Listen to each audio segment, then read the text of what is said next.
Right now at noon, it's Kansas primary day, and Kansas voters are casting their primary ballots for the first time in over 30 years. And after a cold start, we are warmer and we are considerably windier out there. We'll have a look at your forecast coming up. And why Bourbon County officials could introduce a retailer sales tax to help cover operations for an emergency department. The 4 states' most watched news starts now. In Berry County, Missouri, authorities say a naked man was shot after breaking into a home and assaulting a woman and 2 children. It happened last Thursday in a home near Cassville. This is KOAM News at noon. I'm Elise Noe. Authorities say 18-year-old Corey Hilburn forced his way into the home through a side door while naked. They say while inside, he assaulted the woman and children with his hands and by hitting them with a rifle. During the assault, the rifle was fired and struck Hilburn. He suffered a non-life-threatening gunshot wound. The woman was also taken to the hospital. Hilburn pled not guilty to charges of first-degree assault, armed criminal action, and burglary, among other charges. Newly released body cam footage shows a missing Missouri college student on the night of his disappearance. On Monday, Metro Nashville police released the video showing a brief exchange between Riley Strain and an officer the night of March 8th. Video from earlier shows the 22-year-old University of Missouri student stumbling and falling after friends say he was kicked out of a bar. The next morning, they called police when they realized he was missing. Thank you for getting the word out and keeping the word out, and please don't stop sharing. Don't stop sharing till we bring Riley home. Authorities did find Strain's debit card on the embankment of the Cumberland River, not far from where he was last seen. Teams are continuing to search the river for any sign of the missing student. And we've got a warm and windy day across the area, but it is the first day of spring and it is starting to feel a lot more like it after yesterday, where boy, it was downright cold. Quick look outside, MoDOT camera, 20th and Range Line. It is shaking in the wind. It is sunny and it is again very breezy out there. Our camera on the Cornell Complex downtown Joplin. Look at the flags blowing on City Hall and on the Liberty Building, and you can see this thing shake every so often. But the one thing you don't see out there, clouds. We've got a crystal clear sky across the area. Skywatch Storm Tracker confirming that for us. Nothing on it in the area, nothing on it in the 4 states as a whole. Yesterday, we started the day at 26 degrees, 12 below where we should be, and only made it up to 43. So a very cold, very below normal day for us, but we are already doing much better. 57 in Joplin, 56 in Pittsburgh, and temperatures around the region with that southwesterly breeze, quite nice. Look out west, low 60s already in parts of southeastern Kansas. The rest of us on our way there. We're going to talk about some rain chances that are on the way in the next about 24 hours with that full forecast here in just a few more minutes. Elise? All right, thanks, Chris. Well, today is the day for Kansas residents to head to the polls for the state's primary election. This is the state's first presidential primary in over 30 years and only the 3rd presidential primary the state has held in its history. Polls opened this morning at 7 a.m. and will close at 7 p.m. For continuous coverage and the latest updates, be sure to visit our elections tab on our website. That's KOAMnewsnow.com/elections. Well, efforts to rehabilitate the historic Ribbon Road in Ottawa County, Oklahoma may have found some new life. Efforts to rehabilitate the road started in 2020, but concerns slowed those efforts. Then the pandemic brought it to a halt. Now, almost 3 years later, Ottawa County officials have reached the next step of reviewing the historic asset by seeking federal funds. The issue for the Oklahoma Route 66 Association now is protecting and preserving the historic roadway, not replacing it. You can read more about the efforts to preserve Ribbon Road on our website. That's KOAMnewsnow.com. Bourbon County commissioners are proposing a retailer sales tax to entice medical providers to open an ER. Bourbon County's only emergency department closed last December, and since then, Commissioner Jim Harris says the county has been in negotiations with other medical providers to fill in the gap. According to Harris, providers are hesitant to make an agreement because operating an emergency department in Bourbon County isn't profitable. Therefore, this retailer sales tax, if approved, will help cover operations for an emergency department. And some residents understand the need for an ER, but do not agree with more taxes. Get the funds coming in. We are negotiating with some healthcare providers today, 24/7. But we got to start raising funds because we know if we're going to move forward, we have to subsidize it. The special election will be held on May 14th. KOAM has reached community groups and other officials for a statement, but have yet to receive one. When we do, it will be on our website, KOAMnewsnow.com. The Webb City Police Department yesterday honored one of their own. George Hooper was the town's police chief back in 1918. On March 17th of that year, he got into a shootout with a suspect. Both were killed in the exchange of gunfire. Chief Hooper is buried in Mount Hope Cemetery, but his gravestone does not mention that he was killed in the line of duty. Yesterday, they erected a new memorial dedicated to his sacrifice.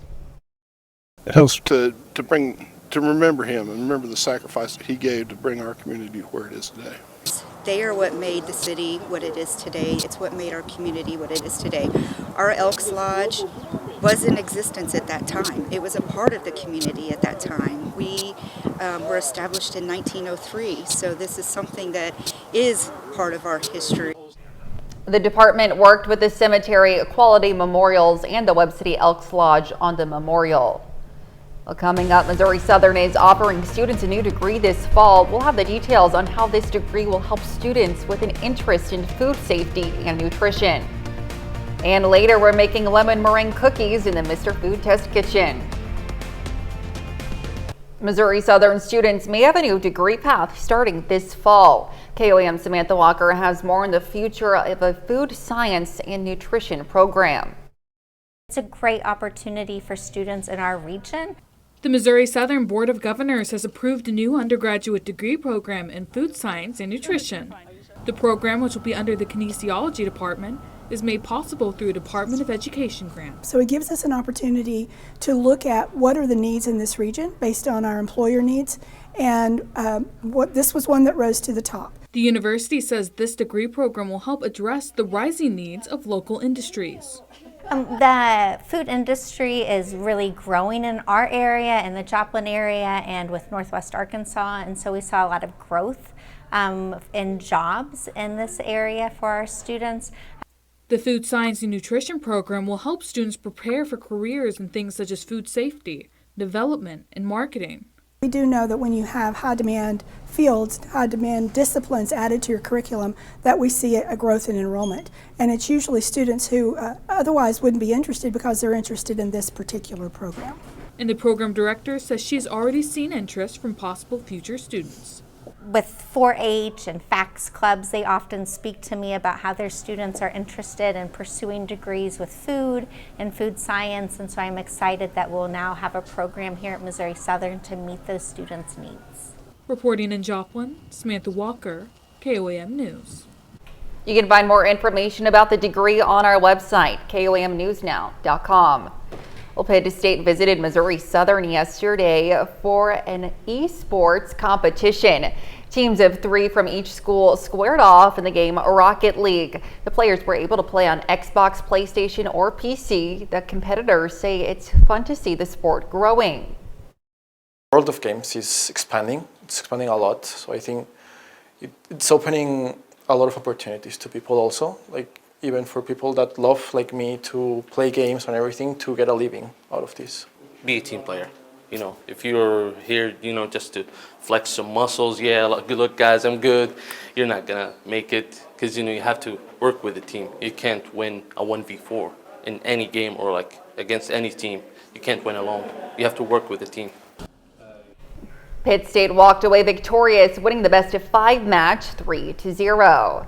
The Parsons Public Library held a discussion yesterday on a notorious Kansas frontier family. The book, Hell's Half Acre, the untold story of the Benders, a serial killer family on the American frontier. The book, written by Susan Jonas S., examines the Bender family, why they committed such a vicious killing spree, and whether justice ever caught up to them. I want people to think about the new research presented in this book. The author really did a lot of research trying to figure out what happened to the Benders after they left Labette County. And then also just a chance to talk about what their families have heard over the years. You know, something that's 150 years ago, people are still really talking about. The fate of the Bender family remains unknown, with theories ranging from a lynching to a successful escape. Still to come on KOAM News at noon, Mr. Food. It's officially spring, which means it's time for our taste buds to say goodbye to hot and hearty and hello to lighter and brighter. And we've got some rain chances on the way, at least a few of those. And the warmer weather, how long is it going to stick around? We're going to look at all of them when the KOAM News at noon returns.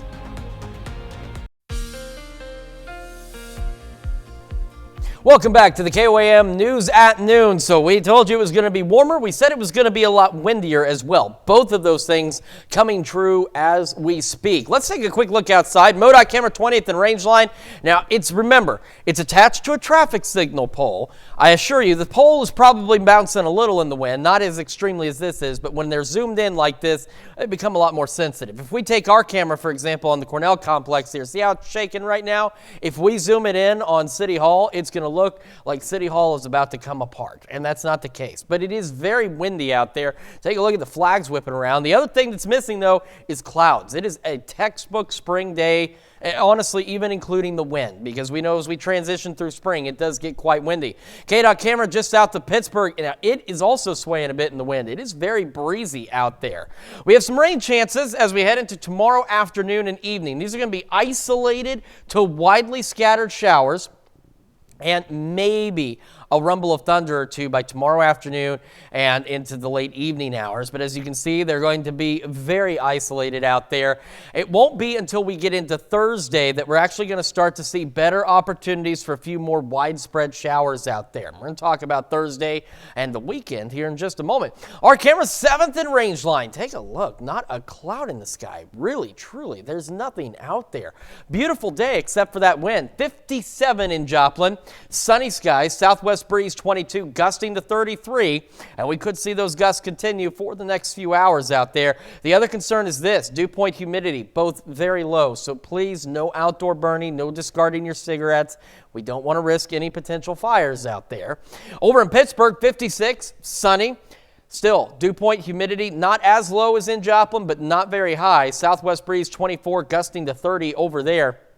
There's the winds blowing across the entire area. Now, further west, we're already into the low 60s. The 8th Center, Neodesha, Parsons, Independence.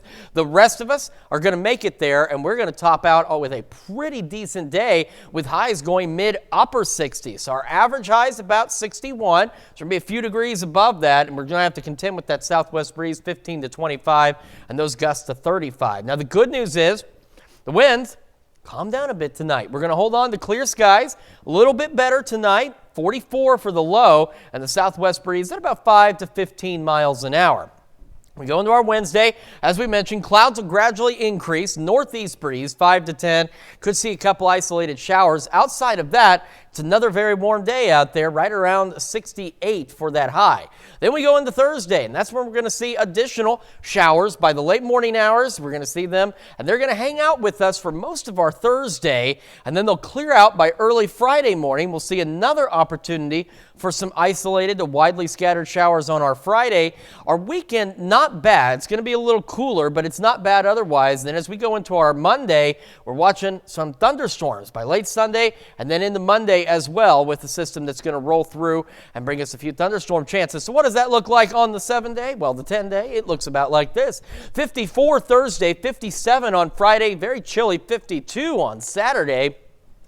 We're back to the 60s Sunday and Monday. We got those shower chances again late in the day on Sunday, some thunderstorm chances again on Monday, and then we're back to pretty calm weather after that. So otherwise, not too bad out there. It's just a bit breezy today. Again, please, don't throw out your cigarettes, no outdoor burning. Just be safe, be wise, and enjoy the weather. All right, thanks, Chris. We'll stick around. We're making lemon meringue cookies in the Mr. Food Test kitchen. We'll be right back.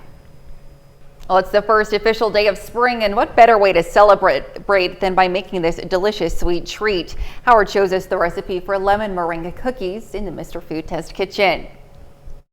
Winter's officially behind us, and today's the first day of spring. That means more hours of daylight, warmer temperatures, and a craving for foods that are lighter and brighter. That also means that soup takes a backseat to salad, chicken moves to the center of the plate, and fresh tasting desserts like the lemon meringue cookies that we're making today win out over bubbling hot cobblers. To make these, we begin by unrolling a couple of refrigerated pie crusts. With a cookie cutter or a glass, we cut out circles like this. Now, we place these on a baking sheet and into the oven they go until they're golden. Once they cool a bit, we top each with a mixture of cream cheese and powdered sugar, which looks just like meringue. A little dollop of lemon curd goes on top, and voila, a 4-ingredient cookie that tastes just like lemon meringue pie, with a flaky crust and the perfect balance of lemon and creamy icing. To get the recipe for our lemon meringue cookies, simply hop onto our website. I'm Howard with Callie in the Mr. Food Test Kitchen, wishing you a happy first day of spring. One that's filled with lots of, ooh, it's so good. You can find this recipe along with a lot more good food from the Mr. Food Test Kitchen online. Just go on over to our website, KOAMnewsnow.com. Now here's a look at the 4-state market prices. All right, so we've got that warm and breezy day today, upper 60s tomorrow, a couple of isolated evening showers. More showers Thursday and into Friday, much cooler heading into Saturday, more showers and storms Sunday and Monday, and then we'll calm down a bit Tuesday, Wednesday, Thursday, back into the 50s and 60s. Oh, certainly breezy out there, but it's still gorgeously sunny out there. No clouds at all. No clouds. It's a way to welcome in spring. Absolutely. Don, what do you have for us tonight? Well, a lot coming up at 5 for starters. It is the first day of spring, and for many, that means it's time to clean and get organized for the start of a new season. We're going to learn why spring cleaning might actually improve your health and well-being. Plus, Jasper County announces the public test of the county voting equipment, and we're going to explain what this means for security and poll workers' safety. And state representatives from across southwest Missouri announced the House budget for fiscal year 2025, which includes $727.5 million to rebuild portions of Interstate 44. Hope you join us for those stories. A lot more, of course. It's all coming up today. KOAM News at 5. Absolutely. Lots to look forward to tonight. Gorgeous day ahead of us. It's going to be a great Tuesday for sure. Get out and enjoy it if you can. Absolutely. Well, that's the news for now. Thank you for joining us on KOAM News at Noon. We'll see you right back here at 5. Until then, have a great rest of your day.